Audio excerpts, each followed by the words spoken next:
Hi, everybody.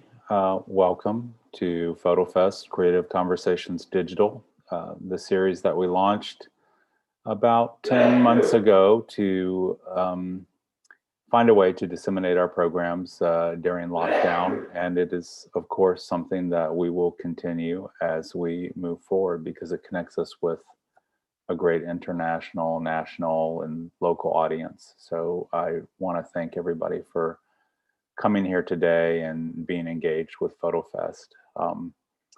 Uh, I will, some of you know, and we'll talk about it a little bit later, but sadly, one of the artists whose work we will discuss today passed away yesterday, Anton Gautama. And we'll talk more in depth about Anton's work and our impressions of him and our pleasure of working with him a little bit later in the program. But he's going to be dearly missed, as well as our colleague Quint Willauer, who was a real presence at the meeting place through which all of these artists were drawn for this program. As we get started, I'll be in conversation with FotoFest Associate Curator Max Fields, and Max organized this project, all three of these public life outdoor exhibition projects, and he's done an amazing job. And I'm looking forward to having a conversation with him about the work today. And I also want to thank our colleague Sarah Ansell, who is the manager of the meeting place and is providing some technical backup for us today while she is busy organizing our virtual reviews that start in a couple of days. Major institutional and individual support for FotoFest comes from the Brown Foundation Incorporated, the Houston Endowment, the National Endowment for the Arts, the Texas Commission on the Arts, the City of Houston through the Houston Arts Alliance, the Philip and Edith Leonian Foundation, the Powell Foundation, the Wortham Foundation, the WWW Foundation, the Robert Rauschenberg Foundation, Judith and Gamble Baldwin, Wendy Watrous and Frederick Baldwin, Katie and Michael A. Casey, David and Martha Moore, Nina and Michael Zilka, and the FotoFest Board of Directors. So we thank all of them for their steadfast support of our organization and the projects that we do. Major funding for public life, the program that this talk is affiliated with, is provided by the Texas Commission on the Arts. We could not have made this project without their support, and we thank them for recognizing the need to do public art during this time when it's been not allowed or dangerous to be inside and in a densely populated area. So we're really happy that the TCA gave us the support. And the program is also supported by the major funders that I mentioned above, as well as by Silver Street Studios, Sawyer Yards, Papa's Restaurants, Lubbock Commercial, and the generous donors to the FotoFest Annual Fund. So without further ado, I'm going to invite Max to turn his screen on and join the conversation with me. And Max, you've also prepared a visual show for this tour and talk, so I'm going to let you start now. Thank you. Thanks so much, Stephen, and thank you everybody for joining us today. I'm really excited to talk about this exhibition. And before I start talking a little bit about the works, I thought I'd give you a bit of context for those of you who might have missed our first round of public life, dissidents and diaspora, to let you know essentially how this project was organized. Last year in 2020, FotoFest was put in a difficult position in that we had to figure out a way to present artwork safely to the public, despite the ongoings of the global pandemic. And Stephen was really creative about in his thinking about ways in which we could do this, and he presented the staff at FotoFest with the idea of presenting artwork in public settings, using the facades of buildings that are located in the Washington Arts District, or the Houston Arts District Houston, in the which is where FotoFest is located. And it's formerly Washington Avenue Arts District. So right. And it's a space in the city that is incredibly trafficked and is not simply just a sort of thoroughfare where over 3 million cars and people travel every month, but it's also a neighborhood with a really strong community that has been fundamental to Houston's development and cultural life. And so for us, we wanted to figure out a way, with the cancellation of our biennial programs or the postponement of our biennial programs, how do we serve the artist and serve the community that we work with? And so these first two rounds of our public life programs feature artists who were included in 2 of our biennial exhibitions. The first round focused on artists who were participating in African Cosmology's Photography Time and the Other, an exhibition that was focused on thinking about coloniality and Blackness and African diaspora. And then the second round, this round, Home and the People Who Live There, features 4 artists who were included in the exhibition 10 by 10, which is an exhibition that features artists who had participated in the previous biennial's portfolio review at the meeting place. These are artists who were nominated by portfolio reviewers to be included in this exhibition for their, they were recognized for their excellence and also for their in photography, and also for the potential for these artists to really contribute to photographic discourse and art discourse in Houston and in the international cultural sphere. So we're really pleased with all of the artists, and we're really privileged to be able to have their works on view. And the 4 artists represented here in public life were selected by me based on the 10 artists who were in the 10 by 10 exhibition of last year.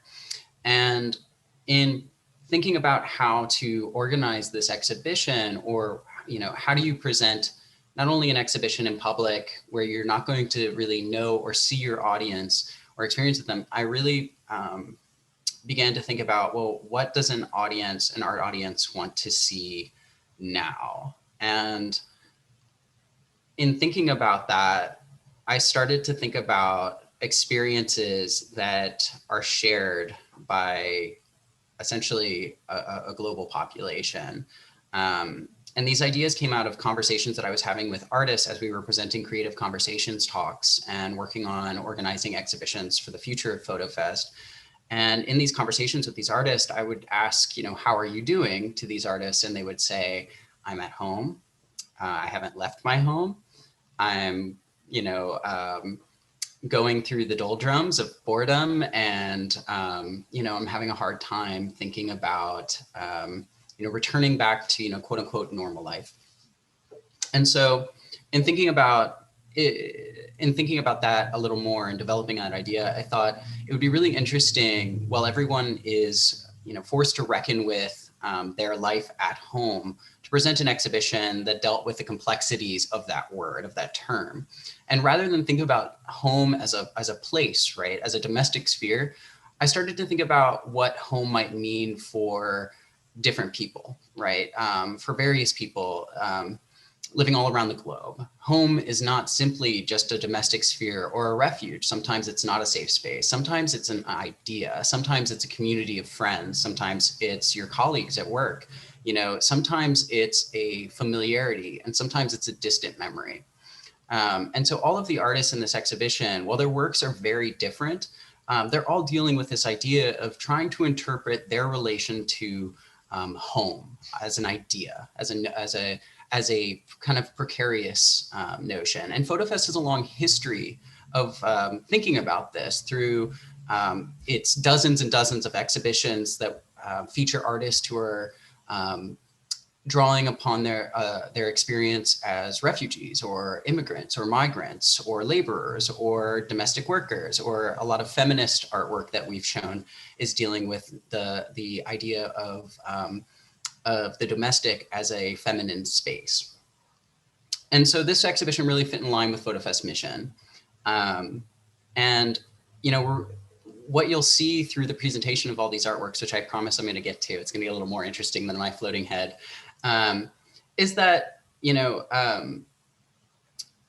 this is a really challenging concept. It's a precarious idea, and it's something that this pandemic, you know,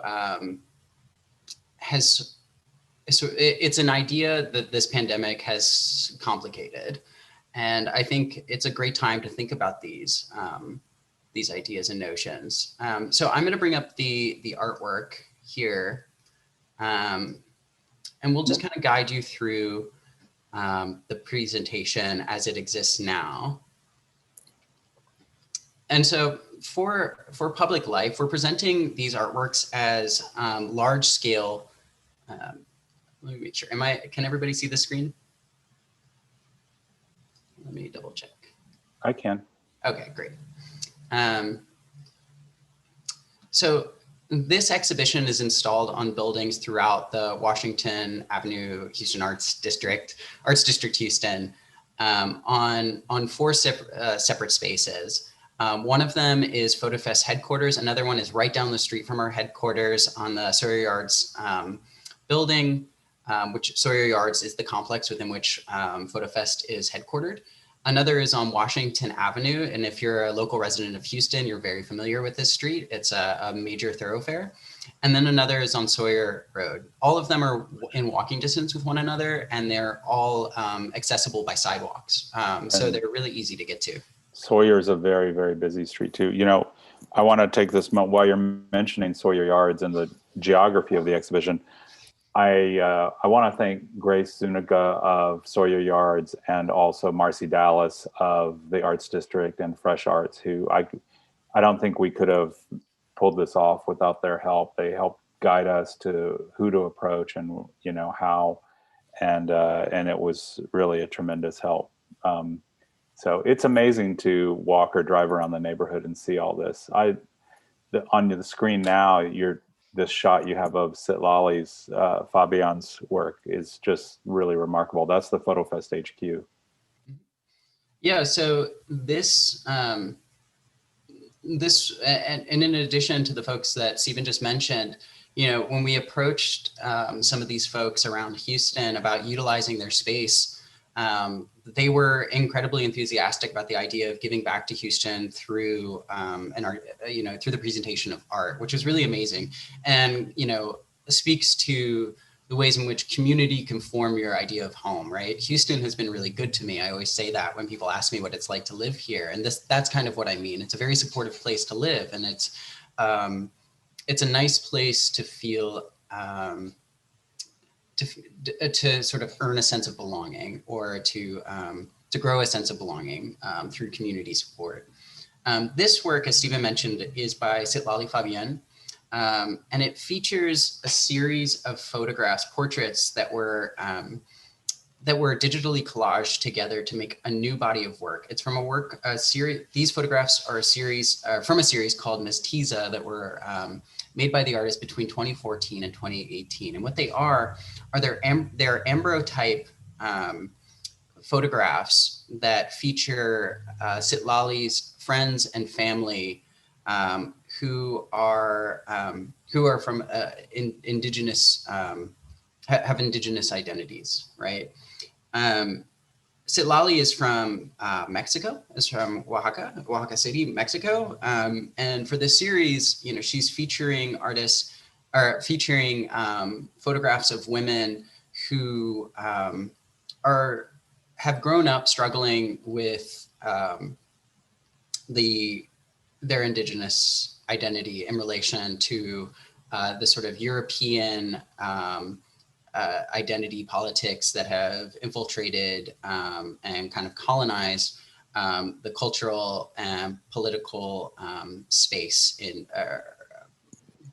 space of essentially Well, like Mexican identity politics. Mestiza means mixed race. So it's about, for me, that the work boils down to it being about feminism. They're all women. It being about white supremacy, because it is about, as you're saying, it's about this conflict between heritages and the prioritization of the white Spanish heritage over the indigenous people's heritage, that is, making up the ancestry of the subjects. And the images are just really beautiful. Yeah, so Citlali was inspired to create this work after thinking about her childhood visits to Yalag, which is in the Sierra Norte region of Mexico, and also by her experiences growing up with parents who struggled with conforming to the sort of nationalist identity of Mexico as it had sort of evolved into this sort of like European or colonial sort of state. For example, her parents were, forbidden to speak in their native tongue, or it was like looked down upon to speak in their native tongue. And so when thinking about, colonialism and its relationship to indigenous culture, the artist, chose an interesting medium, the medium of capture, photography, and also chose a historical photographic process, this ambrotype process, which is, reminiscent. It's like tintype essentially. It's a 18th or a 19th century, photographic process. And she photographs these women, these friends and family members among these sort of abstracted backgrounds, or and encasing some of these women, as you could see in these photographs, are these corn husks, this like these maize essentially, and that's what I believe this is what this woman is holding. And for the artist, this material represents tradition and culture. It represents a tie to the land, right? Which is very important when thinking about indigenous relationships to coloniality, right? One of the first things that is often taken away, from indigenous peoples is their right to land, to use the land, to their right to have a place to call home. What I love about her using this wet plate, older photographic technology, though, is it harkens back to photographers like Curtis, like Edward Curtis, who was documenting indigenous peoples of North America. But that was always from sort of this colonial viewpoint. And that, there's just, she's kind of flipped it on its head, and there's such an incredible sensitivity and direct relationship between the photographer and the subject in the work. And there's such a strength that comes through. It's really remarkable. And as you can see in these photographs, these two photographs that we're showing, so these are the individual photographs that were featured in the 10 by 10 exhibition that Citlali then used to create the new work that FotoFest commissioned for this exhibition. And as you can see in these two photos, both of her sitters in these portraits are staring through the frame,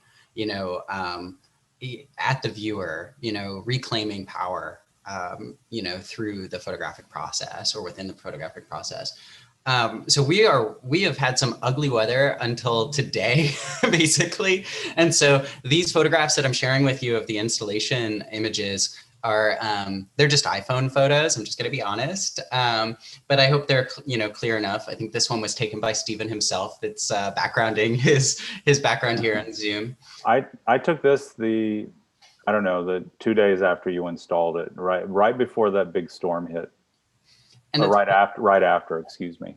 Exactly. Yeah, we should also mention we installed this exhibition the very first day that we possibly could after the giant Texas snowstorms.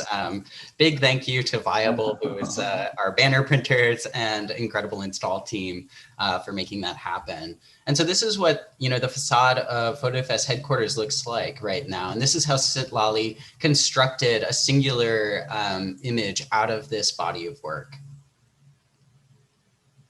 And I have to say, having known the images from the 10 by 10 exhibition, I was just imagining a very regular repetition of the portraits, and what she did here, collaging these together, and the sensitivity to the site, like how the one you see the woman gazing above the awning there is just, I think she did an amazing job. Yeah, this is a great example of, you know, for the curators in the room, of when to get out of the way, because, you know, it's typical of a curator to present the artist with an idea for a presentation, to say like, you know, this is what our space looks like. And I sent Citlali a really boring presentation, and they politely asked for some time to present a better idea, and they absolutely did. And you know, this artist is also working on a lot of public presentations in Mexico right now, and has, you know, if you look up Citlali Fabián's work, you'll see that this is, you know, this is a space that she's really comfortable working within. This is an install view from the other side of FotoFest. It's you know, this space is, it's about like 100 feet long. It's a really massive space. It's a daunting task for an artist to really figure out, and she did an incredible job. And she worked with a studio called Studio Cadabra, which is the group. If you look up Studio Cadabra on Instagram, you'll find more examples of Citlali making public artwork.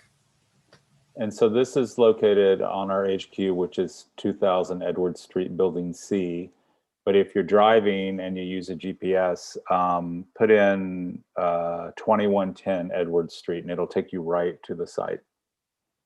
I should also say that the work that we presented in the previous exhibition by Jamal Cyrus, called Nuevic Connections, was like a huge hit among the staff and our friends and colleagues. And so the pressure to present something so incredible was really high, and Citlali just knocked it out of the park. She ran with it, yeah. Really amazing. I mean, we really did think like, how can anybody make a work on par with this work that we have now? And then, you know, don't doubt your artists. They're incredible. We've had very good luck since we started using this space. So moving on, we have a series of works by Daniel Handal. I'm missing the L here. Please forgive me, Daniel, if you're watching. And this is a selection of 4 images from a series that was also featured in the 10 by 10 exhibition called Pajaritos, that was created between 2016 and 2018.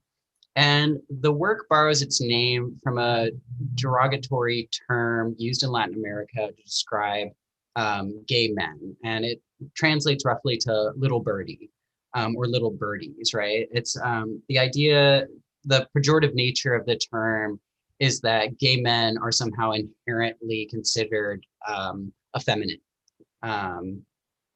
or feminine, and sensitive and delicate, right?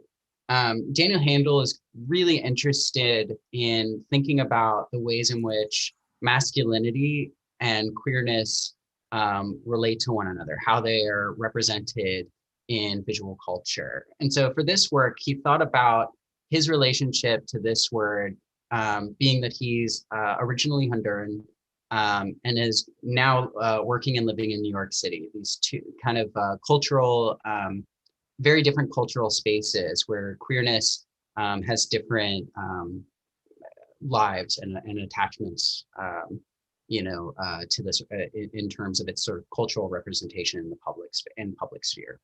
And the work is so complex in this way. You know, you see it at first, and there's these beautiful jewel-like tones of the backgrounds that Daniel has matched to the birds themselves, they're more portraits than maybe, you know, scientific Audubon-like studies. And he's gone to getting back to home, which also I wanted to touch on it with Citlali's work. He's gone to the homes of the individuals that own these birds, and he's shot these images within their homes where these birds are kept and cared for, but also captive. And I think that idea, I think all of those layers are, for me, they inform Daniel's work and his thinking about sexuality. Being a gay man myself and growing up, you know, you're automatically closeted because you are assumed, everyone's assumed to be straight, you know, in the old world, I would say. And I just think there's a lot of complexity to them, as well as this incredible beauty. And they also, I see, as in Citlali's, where I saw like some notes to Edward Curtis, I see kind of a nod to Sarah Charlesworth and Daniel's work that I really love. And Sarah is one of my favorite conceptual photographers. And so, but he's achieved it through, not through collage, but just through how he set up the portrait. Absolutely. And in the 10 by 10 exhibition, the way that these were presented is that Daniel would print these so that the canaries and finches that were represented within the frame were life size. And the frame within which these images were housed were painted to match the color of the background that Daniel used. The colors, you know, here, I'll move forward so you can see what I'm talking about, because it's a little difficult. But I'm going to move quickly between these two images and go back. They're in a wide range, an assortment of the color spectrum, from the color spectrum, and but a lot of emphasis on pink and blue. And I think for the, you know, the cultural stereotypes that we assign to those two colors of a masculine and feminine. Exactly. And yeah, that exactly what I was going to get to is it's sorry.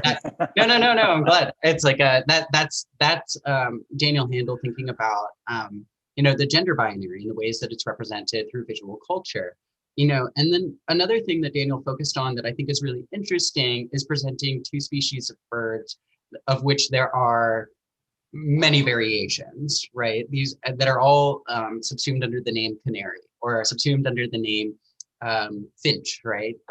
Anyone who's taken biology, you know, knows that you know, these two birds, or you know, anybody who studied Darwin knows that, you know, these two birds are one of the most common birds found throughout the world.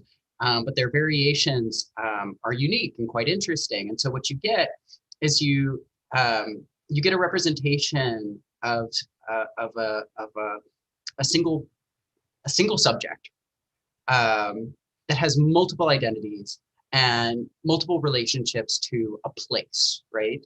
A lot of these finches and canaries are specific, live in a specific place, right? They're found in a specific place, and that's one of the things that make them very unique. Another thing that I wanted to get to is the incredible hues and colors that each of these birds exhibit. And that was really important for Daniel because, you know, not only is he thinking about the sort of gender binary through these you know, pastel, this sort of pastel rainbow backgrounding these images of the birds, but he's thinking about color also as a way to reclaim power, right, and pride. These birds are often, you know, red, green, blue, yellow, all over, you know, tropical, you know, vibrant creatures. They're, you know, gorgeous. And in a way, this combination between presenting these bright and beautiful, powerful birds that are sitting dignified on their perch against this background, and paired with this title, pajaritos, little birdie, this derogative term, Daniel Handal is enacting the reclamation of this word, or reclaiming the word pajaritos as a point of pride, which is quite interesting. In a similar way that the word queer, you know, was a derogatory term used by heteronormative folks, and but was later adopted, you know, as like a, you know, a word of power and pride. And you know, and thinking about also the subtitle of the exhibition and home, once again, I think it's fascinating that you chose, Daniel, because the home is, in this work, is about the individual bird that he's making a portrait of, and then, you know, it as a metaphor for an individual with sexuality, or with you know, their own characteristics. And he left out the collector's home that is beyond the backdrop, that we don't see those details, because it's about the individual personality. Yeah, and also for so many minorities, for so many people in precarious positions, for queer people, home is not always a bloodline relationship. It's a community of friends. You know, the saying, you know, you know, you don't choose your family, but you choose your friends, and you can make your friends your family, is, you know, I think it's a really important, way of thinking about how home doesn't have to be, it can be an idea. It can be a sense of belonging through connections with other people, not simply a domestic sphere, or a sort of tied to the nuclear family stereotypes that are so pervasive in mainstream culture, or mainstream media, I should say, specifically. So very different. We're going to talk about Krista Svalbonas. Oh, and I should say this work is presented, before I move on, this work is presented on Washington Avenue. 1818 Washington Avenue is the address. Exactly. And it's a major thoroughfare in Houston for both pedestrians and drivers. And it's, if you're here in Houston and you drive by, you'll see this, you know, bright rainbow of color backgrounded against this, like these black windows and red brick. It's a really amazing interruption to an otherwise sort of industrial street. It really pops. It looks great. I walk my dog by there every night, so I get to see it often. So this work by Krista Svalbonas was not featured in the 10 by 10 exhibition, but Krista's work was, her work, Displacement. This is this work is a newer body of work titled "What Remains," that's been created over the past 5 years, but in this iteration we've dated it as 2021, specifically because this presentation is very different than the way in which these images exist as original prints. So "What Remains" is an examination of it's an examination of the relationship between textile and photography, architecture, and oppression. In these images, or to create these images, Krista traveled to Lithuania, to the capital of Vilnius, to document these buildings that were created during the Soviet occupation of the Baltic region. And so these are brutal, and I'll show you close-up images of these. So this is like a brutalistic, you know, Soviet architecture that housed local populations living within Lithuania. She's expanded she is planning on expanding this series to include images of buildings in Latvia and Estonia as well. So this is an ongoing body of work. I think we're the first to present it, and we're presenting it in an interesting way. But let me describe what's actually happening in the images. So what we see is this immediately are these, you know, these incredibly kind of drab-looking Soviet-era buildings. But overlaying these images are these textile patterns. And in the original work, these textile patterns are actually laser cut through the print itself, which it's hard to make out here, but you can kind of imagine what that might look like in real life. And for the artist, she's really thinking about the relationship between this sort of the way in which the psychogeography of home is influenced by oppressive political regimes, and the ways in which people have resisted that sort of political oppression. And for the artist, one of the most interesting ways of resisting this sort of oppression is by holding on to tradition. And tradition, in this case, is represented through the craft of textile and weaving. And so these are I think I mentioned, these are traditional Baltic patterns that the artist sourced from various books and on this craft.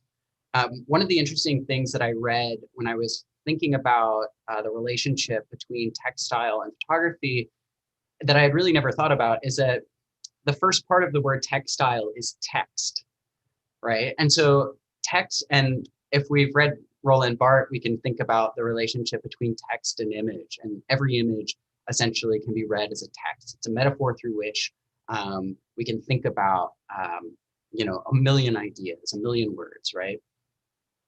And another interesting thing in line with that thinking is that photography is a medium that seeks to capture, right? It seeks to retain and hold a moment, whereas textile is a medium that exists to preserve and pass along tradition. And putting these two things together, these two ideas, are really interesting. So, in an interview that I did with Krista, I asked her, I said, what do the local populations, one, are these buildings still occupied? And she said, yes. And two, I said, what do they think about the existence of these buildings? She said it's really complicated, that, for many people, these buildings, serve as, essentially memories of struggle and pain. And so there's an issue with a lot of residents in these Baltic region countries, whether they're debating whether or not to tear these buildings down or to maintain them. They're a reminder, they're a souvenir of oppression. In these buildings, other structures in Latvia and Lithuania and in the Baltic area were torn down so the Soviets could build these buildings that, I also was reading a text about this particular series of Krista's on her website, which is excellent, by the way. Yeah. And, she's talking about that there also, many felt that they were poorly constructed, poorly insulated. They weren't great buildings, but there are these, and you can see how she's isolated them in the frame. They're the kind of monumental stuccotecture, they're just like plopped in these areas. Exactly.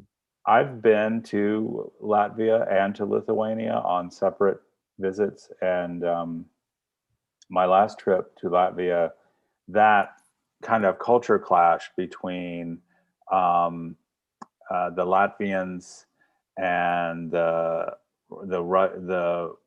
Russian descendants that are living there is very palpable, very, very palpable. And there's, when I was there a couple of years ago in Latvia, there was actually a huge controversy going on because the Latvian government had decided that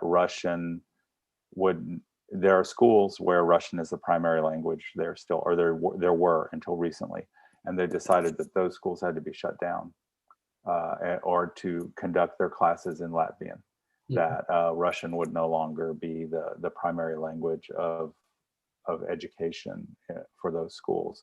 Mm-hmm. And it caused a lot of controversy and clash, and there were actually people marching in the streets at night while I was there. So, this really renders that kind of culture clash and conflict on a cultural level very, very effectively and beautifully.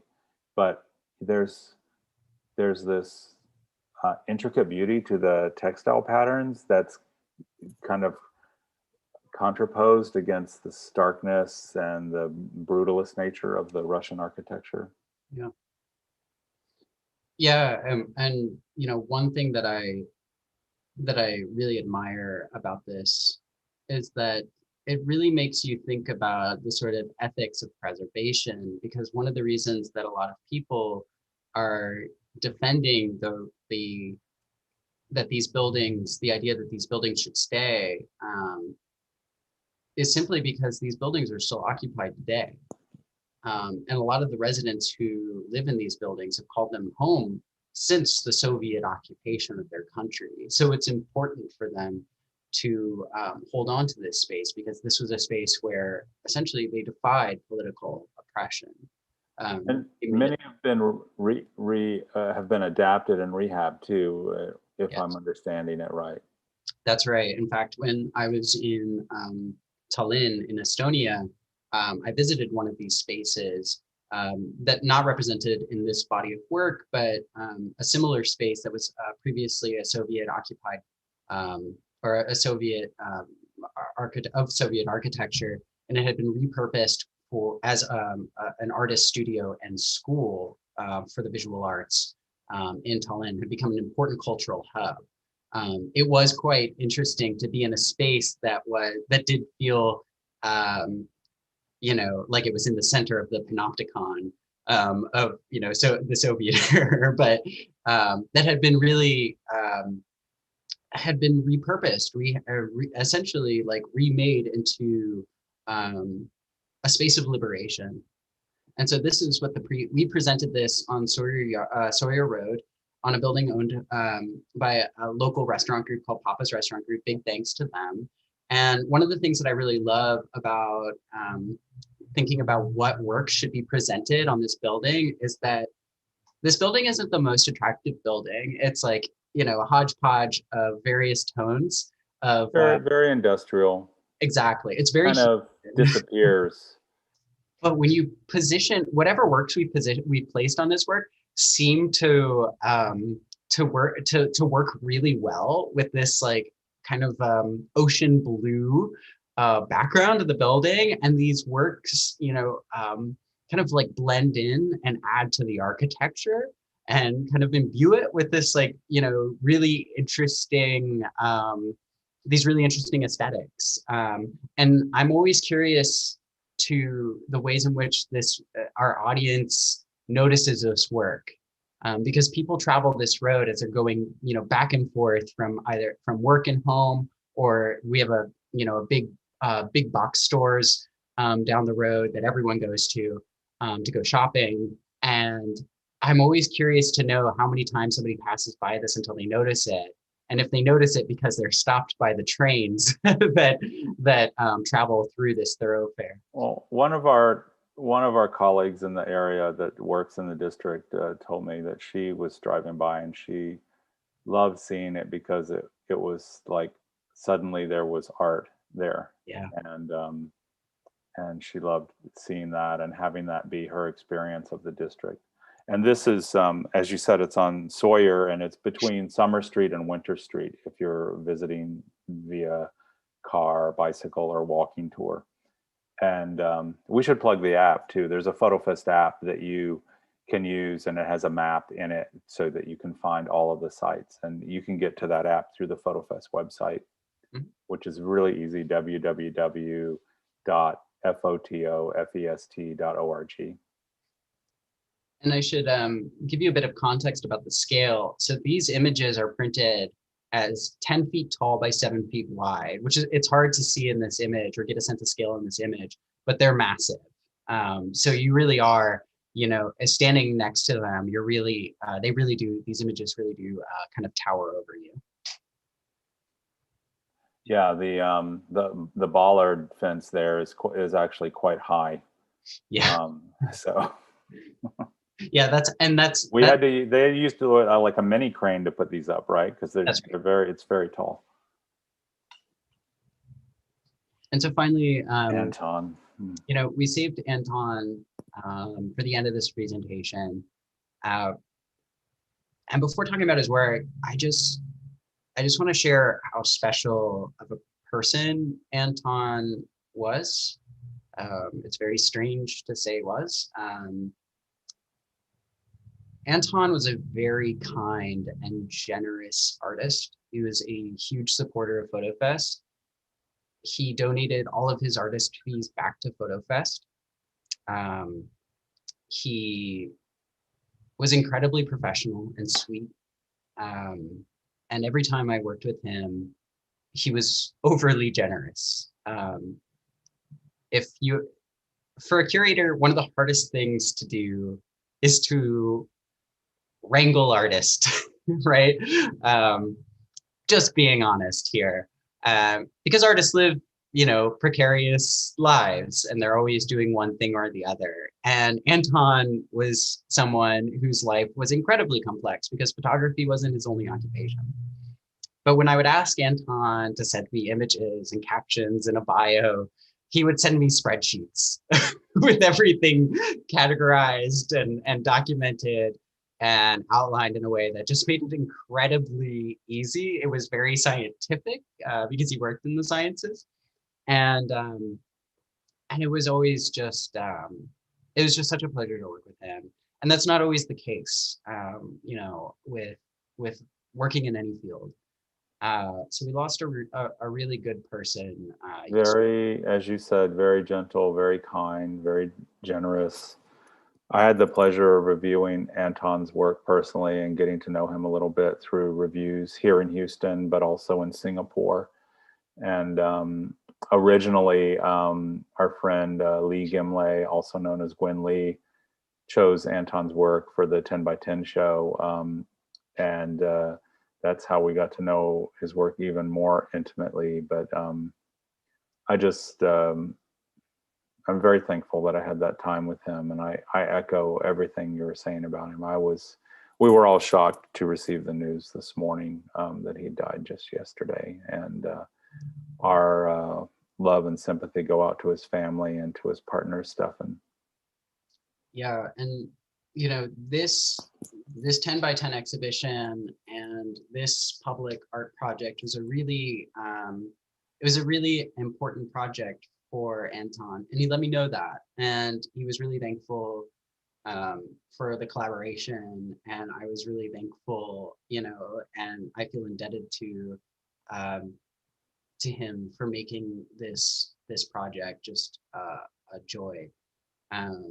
We had planned to do an artist talk with Anton in the near future with Gwen Lee, and we plan to think of a way to honor the artist and his work, so that this work can be circulated and shared with as many artists and friends and collectors and curators out there, because it's an incredible body of work. That'll become a talk about his work, and and he was very accomplished. This work is represented by a book. There's an earlier series, and then there's a new book that's about to come out that Gwen and he were working on. So I'm just shocked. You get Max, show some of his images up close and talk about what they are. And I think when you see them and you hear about what this series is about, you get a sense of he had a great empathy, I think, and was able to channel that through the images and the way that he would get the owners or the occupants of these spaces to share them with him. They're domestic spaces, but they also have sometimes commercial use because of the blurring of those boundaries in the part of the world where he was working. Mm-hmm. Yeah, so Anton's work, Home Sweet Home, is a reflection on his personal identity as an Indo-Chinese living in Indonesia, or a Chinese, a descendant of Chinese nationality living in Indonesia. And there's a term in Indonesia that was popularized by the Dutch colonialists who were living there in as early as the 13th century, called Orang Tionghoa. And this is essentially a Chinese person who has immigrated to Indonesia. And essentially in Indonesia, the cultural identity is something that is enforced by the state, that is regulated, and essentially assimilation into the heterogeneous culture is forced. So that these immigrants to Indonesia from China and elsewhere around the world are forced to they're forced to assimilate through their language and through the presentation of cultural artifacts, dress, wear, everything. And for this series of work, what Anton did was he traveled throughout his own country and documented the homes of the orang tua. In Makassar and Surabaya, right? Where he was a teenager, where he spent his adolescence. Exactly. And what you see in these photos is a relationship between one, I should say, that these photos are incredibly sensitive to the people who live there, to live in these spaces. They're not lit in such a way that proposes a sort of judgment cast by the photographer. They're simple photographs framed straight on. And so that the formal elements speak for themselves. These artifacts that are hanging within the picture frame, that live within the picture frame. And his titles are very simple too. For example, The Elderly Home, In Between, which is a sort of reference to this sort of Christian Christian iconography, and this kind of more ambiguous artifacts and objects in this on the left side, and then the dining room, which is exactly what this is, the dining room of a family's home. But what you see in this is a blending of Western, Eastern, Malaysian, and Chinese cultures. And domestic and commercial. And domestic. That was something he would talk about in the reviews.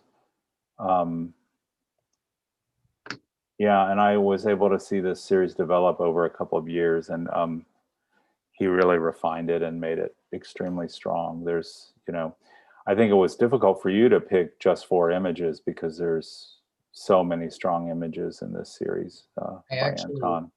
I actually picked 1 image, and then working with the artist, with Anton directly, selected the other 3. And it was a collaborative process, and it's a joy.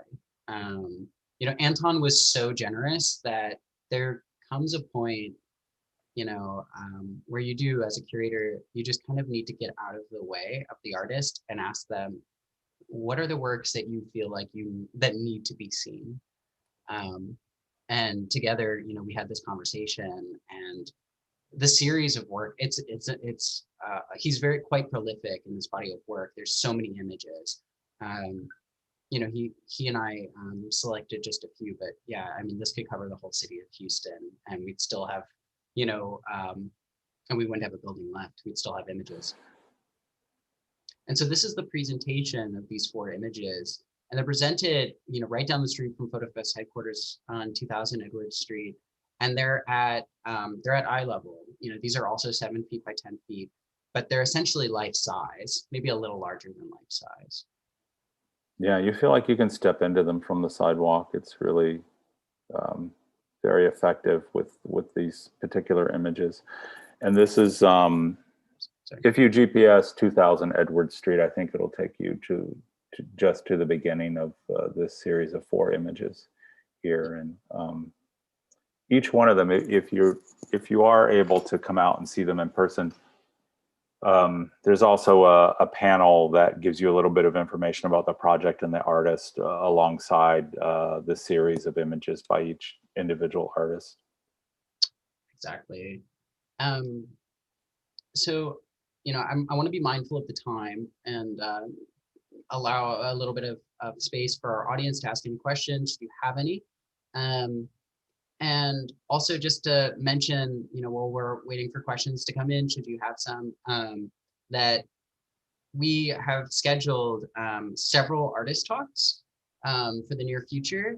And if you're interested in hearing about these artworks in more detail, directly from the artists, please join us for those. I'm going to bring up a screen so you can see those dates. So we'll have talks. Our next talk is actually next Wednesday at 12 p.m. Central Time, and it's Citlali Fabián in conversation with James Estrin, who is the senior staff photographer at the New York Times. So it should be a really interesting event.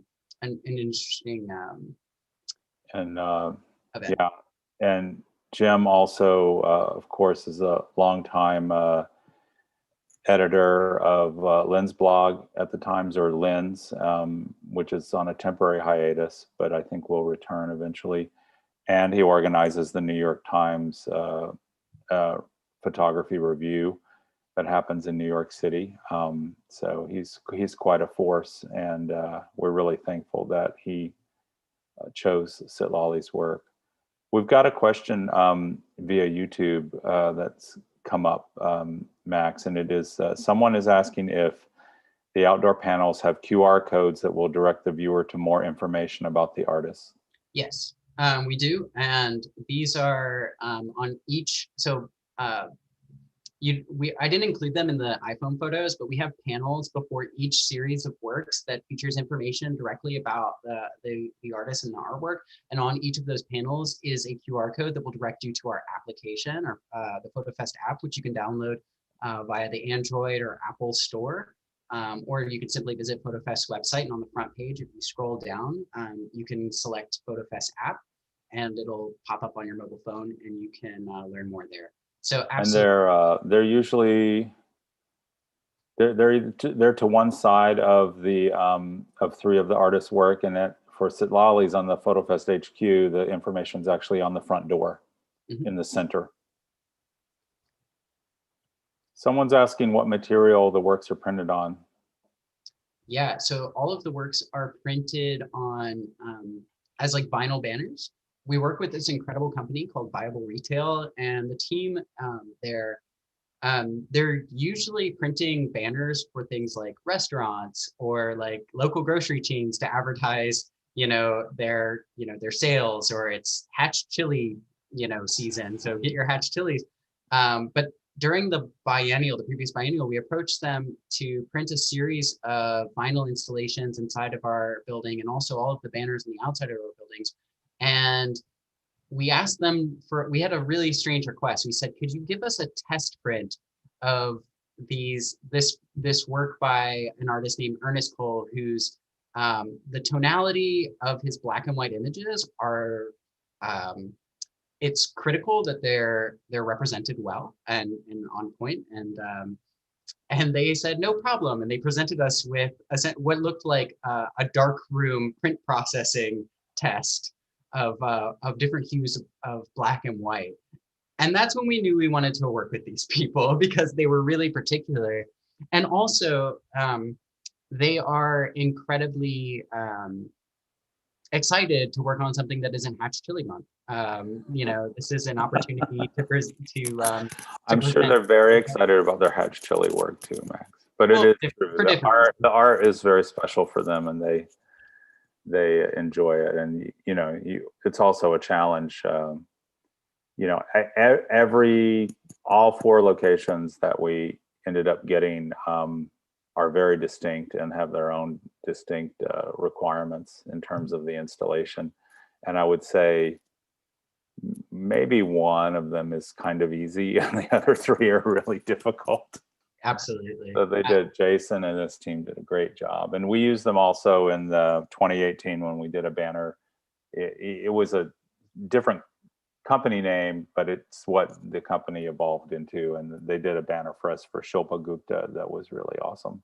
Yeah, they're really great. And this, I brought up the screen just to show you, this is what the FotoFest app looks like. And this is if you want to take a screenshot, or you can find this image on our website. This is the map of these locations within the Arts District Houston.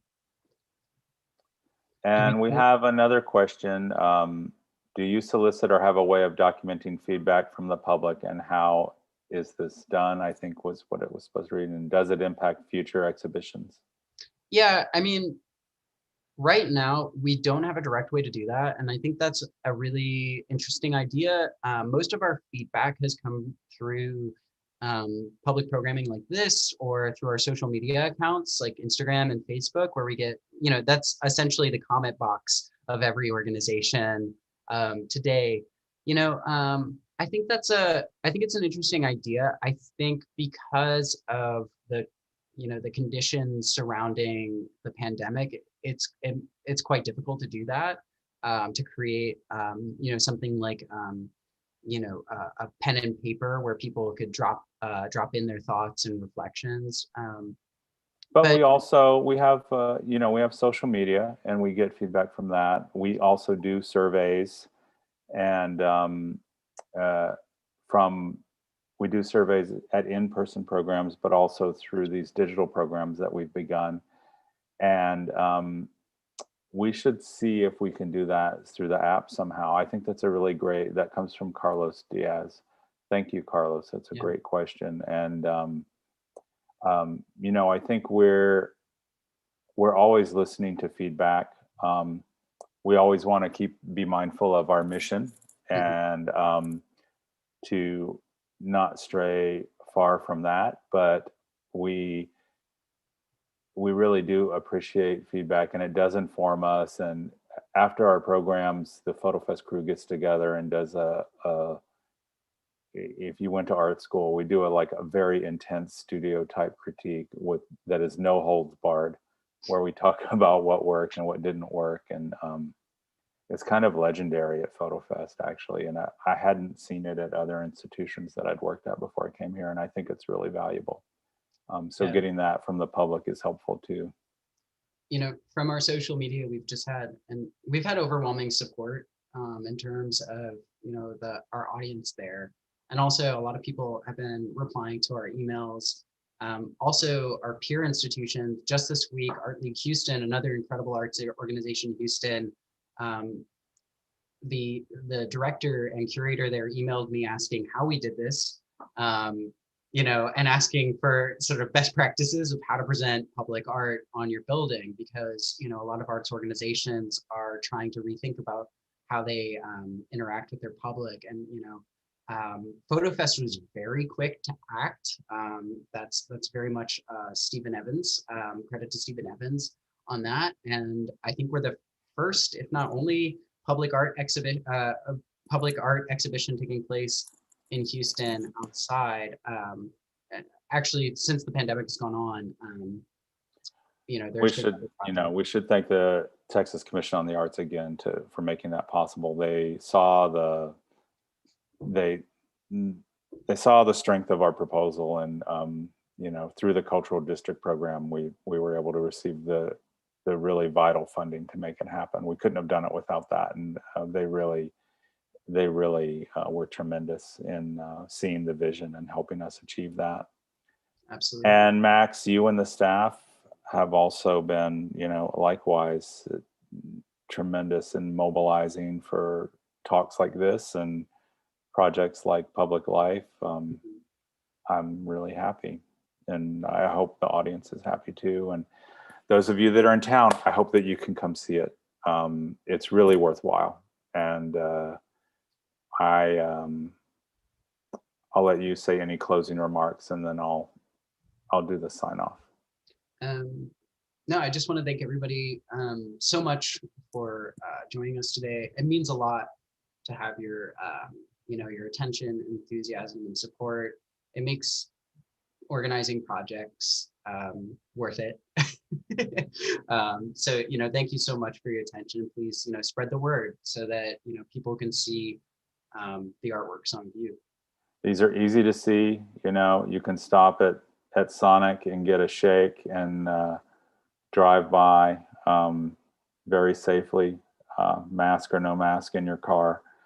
And we hope you'll take part. And yes, and please look at the website and sign up for FotoFest emails if you haven't already, and check out the website for the upcoming talks. We're really looking forward to bringing those to you too. So have a great weekend, everybody. Thanks again. Thank you, Max. Thank you, Sarah. It's great. Thank you. Good job.